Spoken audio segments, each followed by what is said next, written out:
and young. Cute and young. Look at how young. I know.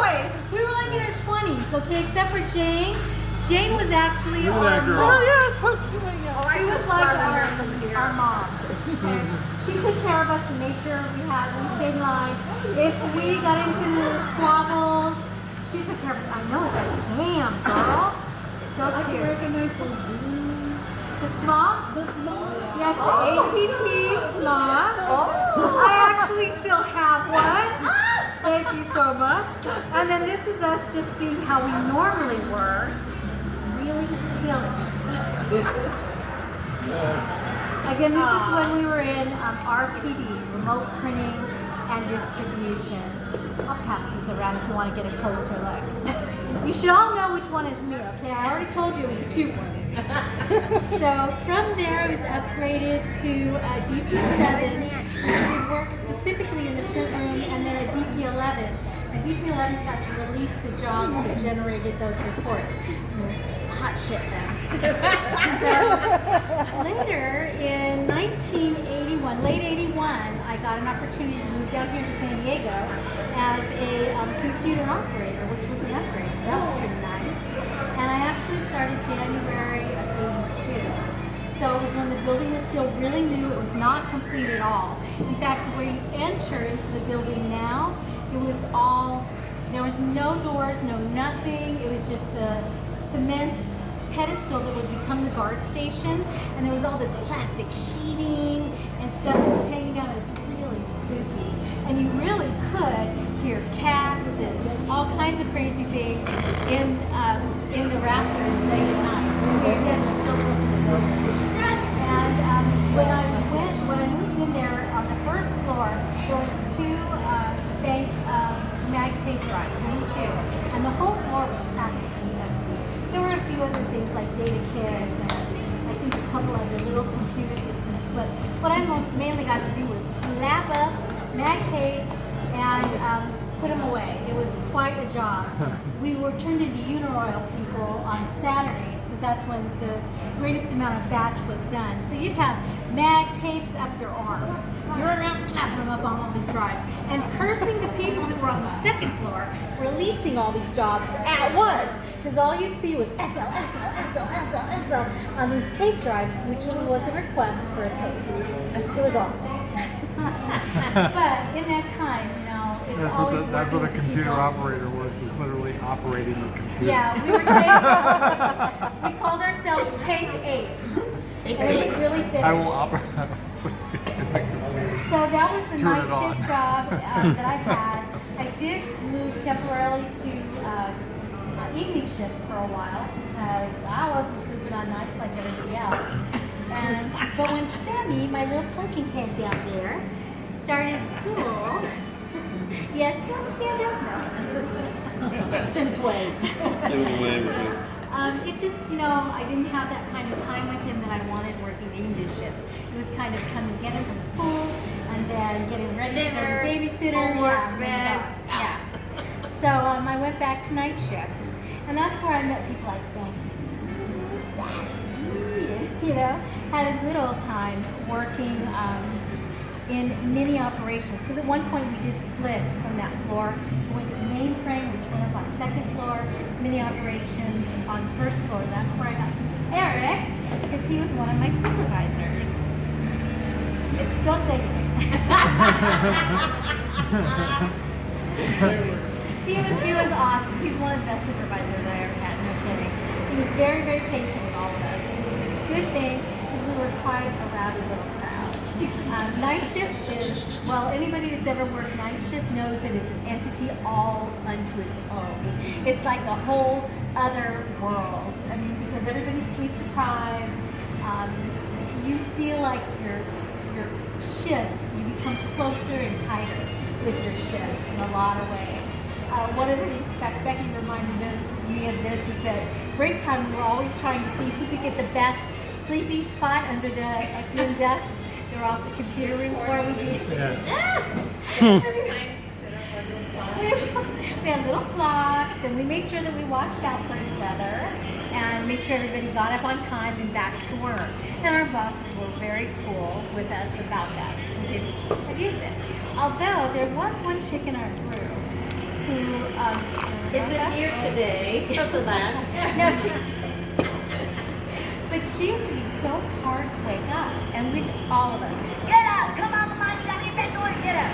Well, she fell asleep in this little room that was off of a conference room, and we could not wake her up, and we were trying before we left. And two. Oops, don't go on Facebook and say I heard about you. Anyway, she would not wake up, and so they all left her there. And there was a cutover meeting in that conference room. Oh no. And she kind of comes stumbling out in the middle of the cutover. So we kind of eclipsed our little sleeping operations there for a while. Nobody was too happy with it. But you know, you get over stuff. But probably one of the funniest things that I ever remember, because one of the things working nights too, you become practical jokers. It's part of how you stay awake. One of the best practical jokes I ever saw, and Becky, I bet you remember this, Buck and Cheryl Poole and the water bottles. Yeah. One of the things we used to have to do when we were doing maintenance on all these computer systems was clean the tape drives. And we started cleaning this little roller, it was called a capstan, and we used to have to use distilled water. Well, this distilled water was kept in one of those little plastic, like ketchup bottles, the little spouts, you know those? So there's a water bottle at every station, and of course there were, close your ears there were a few water fights here and there. But Cheryl decided one day to walk up to Buck, who was part of our CMG group, managed the hardware, and she just held the bottle at him. And she was just looking at him. And he goes, don't you dare. And she just got him right in the face. Of course, we were all laughing. We thought it was all funny. And he goes, you wait. Well, wait, we did. Now, 2 weeks, 3 weeks later, he opened a floor tile that was right in between the tape drives that she had to clean. So she was straddling that opening, cleaning the tape drives, not thinking anything about it. Of course, we knew what was coming, so we were all kind of, eyeballing, just waiting. He reaches up under the floor tiles. Now, you know, it's at least a good foot underneath the floor. He reaches up, grabs her ankle, and we just heard this, literally scream, and we were laughing. And you couldn't know. It was just too funny. And I'm sure she peed her pants. That's the best part of it. She was so upset. She was messing him out for weeks. But it was really, really funny thing. So, about 1988, I moved on to day shift, which was much more sedate. Yeah, that's where I shut down all the iCaps after being there for about a week or so. Just on that remote, that autopilot of shutting down machines like I did on nights. I did go back to school and got my info system degree late in the 90s, and I was temporarily promoted to work as a data supervisor, and that was a really tough job. That union contract was really confusing, I will tell you. And I got grieved a lot. I'm bringing you donuts, come on! It didn't work. But then I was able to get permanently promoted into the rock, mid-range rock, and that's where I met Julie, as well as a couple other people that I had the opportunity of training. And again, night shift, and it's, world unto its own. We had a great time, had a lot of responsibility, which everybody did a great job. And from there, after about 18 months, I got a position in change management, which is the last position I held in the company. And basically what I did was change control. And I worked against a lot of different platforms, basically saying, yes, you can do that change, and oh, no, you can't do that change. So it was a regulatory kind of thing, but it was a lot of fun. I've seen lots of changes in the company, as we all have. When you started, what was it? AT&T. And did you stay when it split off? I went to Pac Bell. Okay. Yeah, and then And then AT&T. Full Full circle. Full circle. Very good. I work with Cheryl's son now. Cheryl Pro, Eric Pro. same that the school. same school? No, It's a different this school. is a cool. Okay. Yeah. I'm like, I know this people. Yeah, no, Yes, yeah. no. That's what we thought earlier. Yeah, yeah.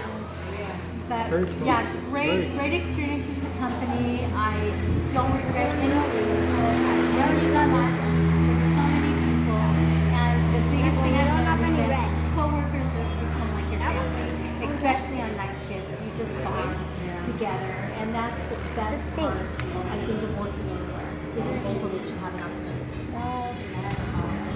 Thank you for all being here. There is dessert. She used to feed us night shift too. It was very fun. I loved it. Okay, this one's close. Joanna and Oh, Joanna and grape soda.